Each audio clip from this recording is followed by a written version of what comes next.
You know that moment when a guest checks out and you're looking at 3 beds, 4 bathrooms, and a kitchen that just looks like Gordon Ramsay was holding a food fight episode in it? Yeah, it's at that moment that you ask yourself the question, should I be outsourcing this cleaning? For me, this question hunted me for years. Because when I first started, outsourcing was not even a consideration. I was the cleaner, the driver, the photographer, the cook, like everything. At one point, I would have just said that my job was, yes, I do everything. Hi guys, I hope everyone is doing well today.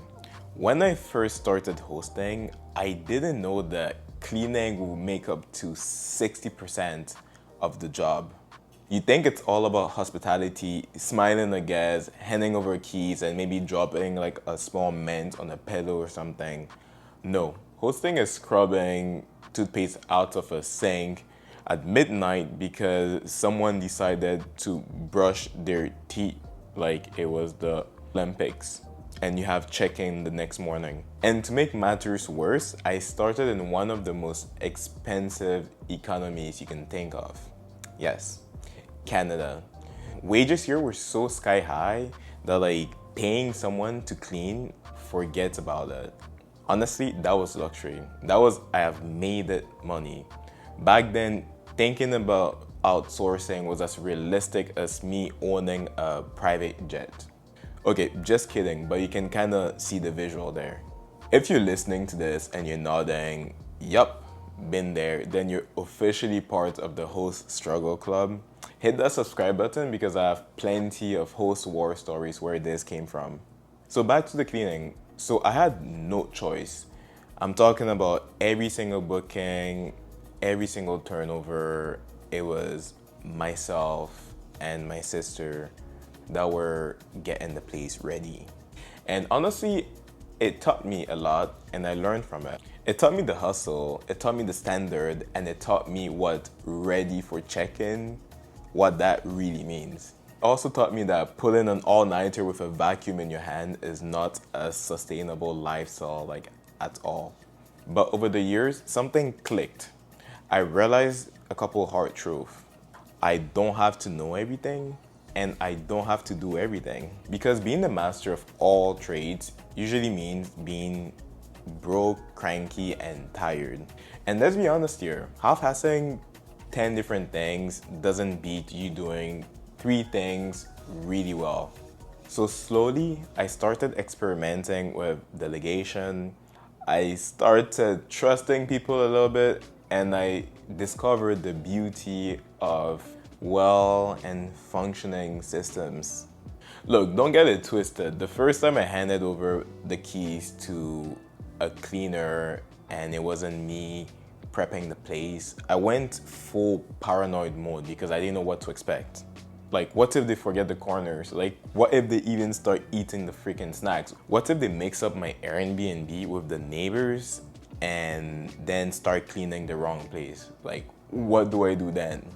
All these thoughts just started running wild in my head and I had to calm myself down. I was just like pacing around like I'd given someone my child. But let's be real here, this Airbnb was indeed my baby and I was really concerned. I had raised it from scratch. But then here's the thing, check-in happened, there was no explosion, nothing was broken, the guests actually loved it and they were happy. They were like 5 stars happy. And then that's when I discovered that as a host, you're actually allowed to breathe a little bit and you don't need to do everything yourself. And me, for the first time, I realized that you didn't need to start sweating through 2 different t-shirts trying to prep a bed like if you were at some military boot camp.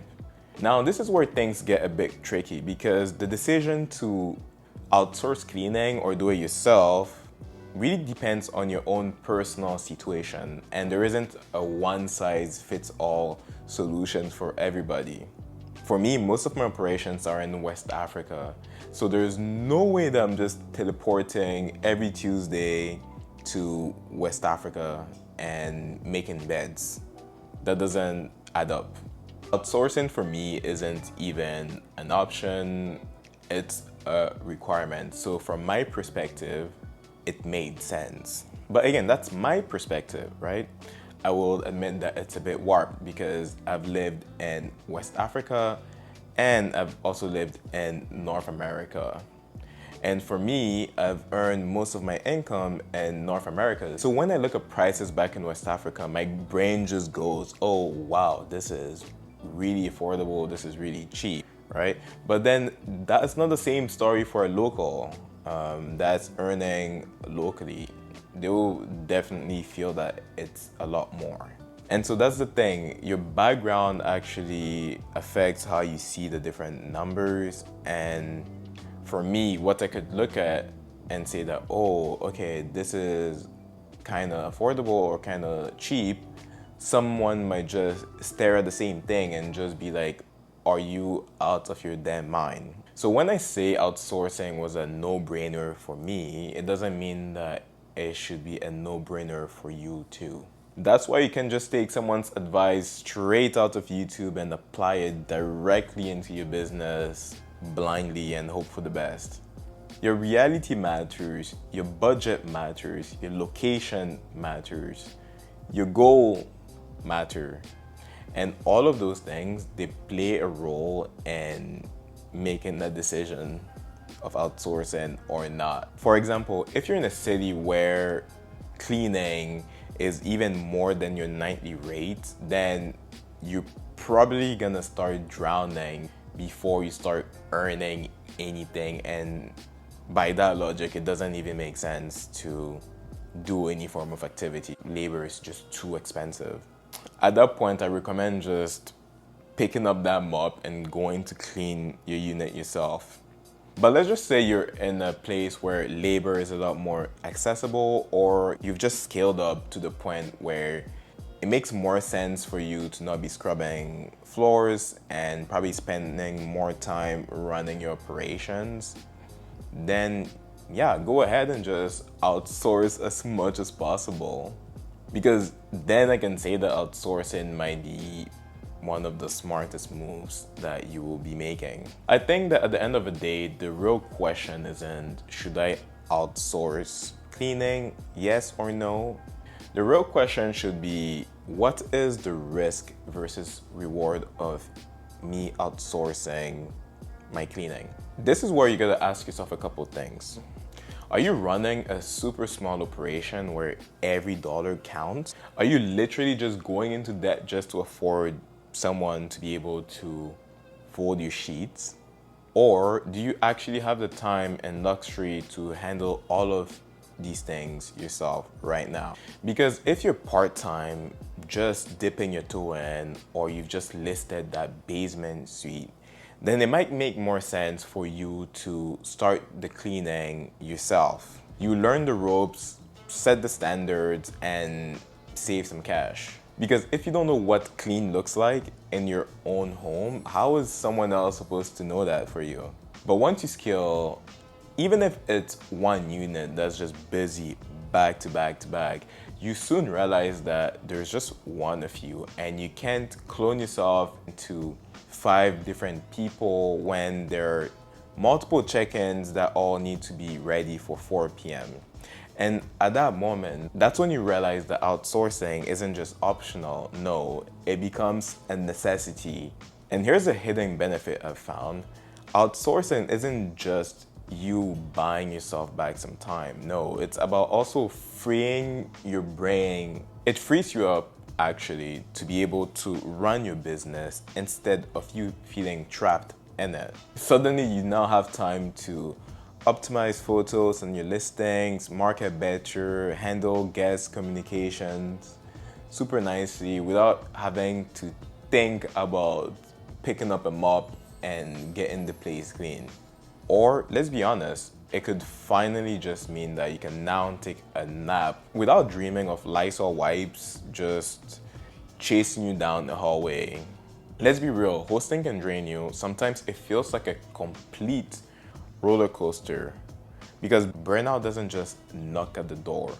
No, it slowly slides in, moves in with the bags, starts eating your freaking snacks, and boom, that's it. Like everything is just messy and blurry, and you don't know what's going on. You're burnt out. I used to tell myself that, nah, I can handle it. But the sad truth is that we're not superheroes. We're just human beings, like a lot of people on this planet. And so you pushing yourself isn't always the best thing to do. And guests can definitely feel when the place has been set up in a sloppy manner, and it shows up in the little things. Suddenly those messages start getting shorter. You start having extremely thin patience, and that welcome basket, oh god, it becomes the most awful thing you can think of. Probably that water bottle is just one of those bottles that has been rolling for like 2 weeks in your car, and then you just drop it there in the basket and just call it a day. Nobody leaves a 5-star for smelled like bleach, looked tired, but at least the Wi-Fi worked. Now let's talk numbers. I'm not gonna pull out a fancy spreadsheet, or we're not gonna be doing calculus here. I'm just gonna be vague and keep it high level. Please guys, this is not financial advice. If outsourcing costs you $40 and those $40 that you just spent get you more time to adjust your pricing, update your listing, respond to inquiries faster, then those $40 aren't just like an expense. It's like an investment at that point, and it's buying you leverage. Even better, outsourcing may be the thing that you would need to add your second listing, and then suddenly your income is doubling.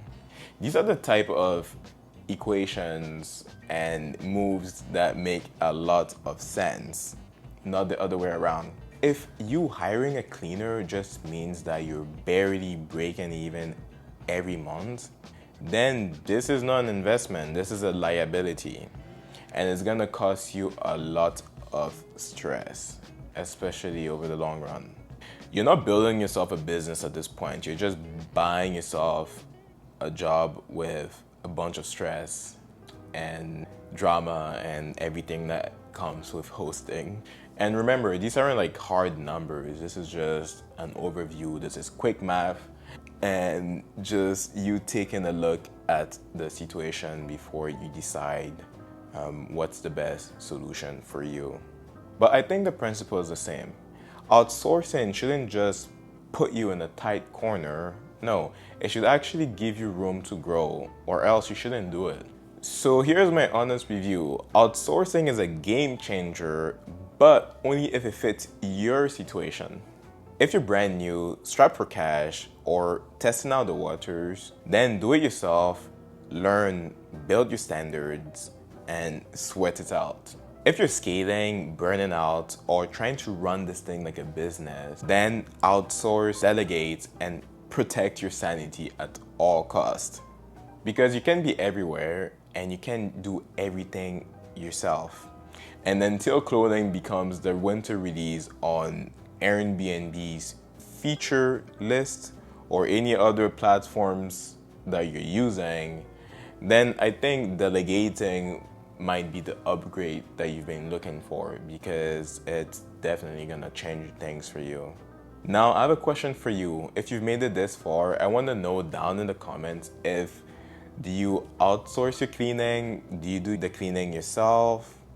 What is the cleaning situation in your listings? So yeah, that's my take on outsourcing cleaning. And again, thank you guys for watching, and see you guys next time.